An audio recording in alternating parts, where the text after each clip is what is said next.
Doctor Chinnamail Anji Reddy గారు ఉమ్మడి కరీంనగర్, ఆదిలాబాద్, మెదక్, నిజామాబాద్ పట్టభద్రుల బీజేపీ ఎమ్మెల్సీ అభ్యర్థిగా మీ మద్దతు కోరుతున్నారు.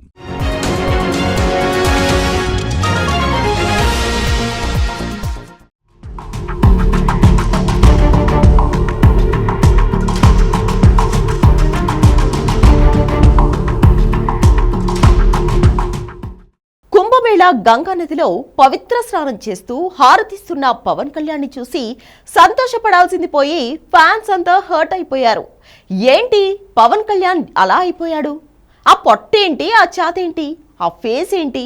ఎలాంటి పవన్ కళ్యాణ్ ఎలా మారిపోయాడు? ఒకప్పుడు సన్నగా తేగలా ఉండేవాడు, ఎందుకిలా అయిపోయాడు? ఇప్పుడు తెలుగు రాష్ట్రాల్లో మెగా అభిమానులందరూ ఇదే చర్చ. ఏం పొట్టున్న వాళ్ళు ప్రేమించకూడదా? నా జాబేమిటి? పౌరోహిత్యం కూర్చొని చేసే పని. ఆ మాత్రం గుప్పెడు పొట్టుండదా? వీళ్ళందరికీ 6 ప్యాక్లు ఉన్నాయా? రేపు పొద్దున వీడి పొట్టరాదని నువ్వు గ్యారెంటీ ఇవ్వగలవా? అక్కడబ్బాయి ఇక్కడమ్మాయి, బద్రి, ఖుషి మూవీస్ చూస్తే అప్పటి పవన్ కళ్యాణ్ కి ఇప్పటి పవన్ కళ్యాణ్ కి ఎంత తేడానో అనిపిస్తుంది. సన్నగా వెదురు బద్దలా ఉండే పవన్ కళ్యాణ్ మార్షల్ ఆర్ట్స్ లో బ్లాక్ బెల్ట్ సాధించిన పవర్ స్టార్ ఇప్పుడు ఇలా ముద్దపప్పులో అయిపోవడం చూసి ఫ్యాన్స్ అంతా ఆవేదన చెందుతున్నారు. ఈ బాడీతో మిగిలిన 3 సినిమాలు ఎలా కంప్లీట్ చేస్తాడు? ఆ తర్వాత ఫ్యూచర్లో సినిమాలు చేయగలడా? ఇంత వెయిట్ ఎలా పెరిగిపోయాడు?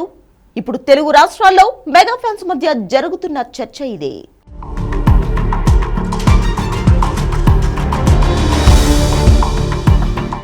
పవన్ కళ్యాణ్ మొదటి నుంచి 6 ప్యాక్ మెయింటైన్ చేయకపోయినా బాడీ విషయంలో చాలా అప్రమత్తంగా ఉండేవాడు.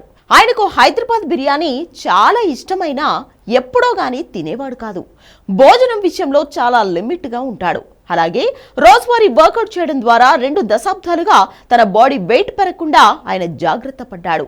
బద్రి, ఖుషి, జానీ సినిమాల్లో మరీ బక్కపల్చగా ఉండేవాడు. కానీ వయసుతో పాటు కొద్దిగా వెయిట్ పెరిగినప్పటికీ అత్తారింటికి దారేది, అజ్ఞాతవాసి సినిమాల తర్వాత కూడా బరువు విషయంలో చాలా జాగ్రత్త పడ్డాడు.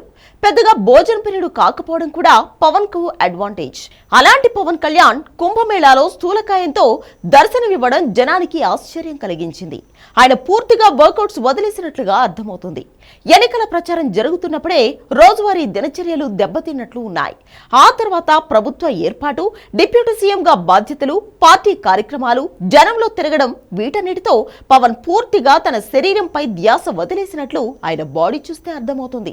సినిమాల్లో ఉన్నప్పుడు షూటింగ్ లేని సమయంలో 1-2 సార్లు వెయిట్ పెరిగినప్పటికీ వెంటనే అప్రమత్తమై డైట్, ఎక్సర్సైజ్ తో ఆయన వెయిట్ కంట్రోల్ చేశాడు. ఇప్పుడు రాజకీయాల్లో పడిపోయి అటు పాలనా వ్యవహారాలు చూస్తూ పూర్తిగా శరీరాన్ని గాలికి వదిలేశాడు అనేది అర్థమవుతుంది. డిప్యూటీ సీఎం పొట్ట బెలూన్లా వేలాడబడిపోయింది. ఛాతి బాగా పెరిగిపోయింది. పవన్ వయసు ఇప్పుడు 56 ఏళ్లు. సహజంగానే బాడీ మెటబాలిజంలో వచ్చే మార్పుల వల్ల వెయిట్ పెరుగుతారు. కానీ యోగా, ఎక్సర్సైజ్ ద్వారా ఎప్పటికప్పుడు కంట్రోల్ చేసుకోవాల్సి ఉంటుంది. ఇప్పుడు చిరంజీవిని చూసి యంగ్ హీరోలు కూడా ఆశ్చర్యపడుతున్నారు.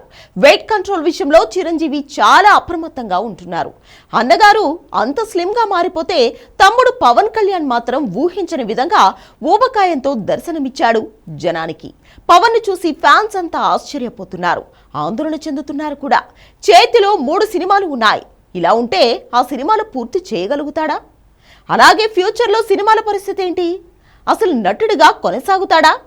అంత పొట్టతో ఉన్న పవన్ కళ్యాణ్ ని జనం అసలు చూస్తారా అని చర్చించుకుంటున్నారు. ప్రతిపక్ష నేత జగన్ 52 ఏళ్ల వయసులో చాలా ఫిట్ గా ఉన్నాడు. ఆయన రోజు 1.5 గంటల పాటు వ్యాయామం చేస్తాడని పార్టీ వర్గాలు చెప్తుంటాయి. ఇక చంద్రబాబు సంగతి సరే. తెల్లారి 4:30కి లేచి యోగాతోనే ఆయన జీవితం మొదలవుతుంది. 76 ఏళ్ల వయసులో కూడా చంద్రబాబు సూపర్ ఫిట్ గా ఉన్నారు. ఆయన భోజన అలవాట్ల గురించి దేశంలో పొలిటీషియన్స్ అంతా చర్చించుకుంటూ ఉంటారు. ఇక స్థూలకాయంతో బాధపడిన లోకేష్ కూడా నానా తంటాలు పడి బాడీని తగ్గించుకుని ఫిట్ గా తయారయ్యారు. పాలిటిక్స్ లోను, అడ్మినిస్ట్రేషన్ లోను బిజీ అయిపోయిన పవన్ ఆరోగ్యాన్ని పూర్తిగా గాలికి వదిలేశాడని కొందరు ఆవేదన చెందుతున్నారు. పవర్ స్టార్, మీరు హెల్త్ పై కాస్త దృష్టి పెట్టాలి. మరీ 6 ప్యాక్ చేయకపోయినా రోజువారీ ఆరోగ్యాన్ని ఖచ్చితంగా మీరు మెరుగుపరుచుకోవాలి. పొట్ట తగ్గించాలి అని ట్వీట్లు చేస్తున్నారు ఫ్యాన్స్.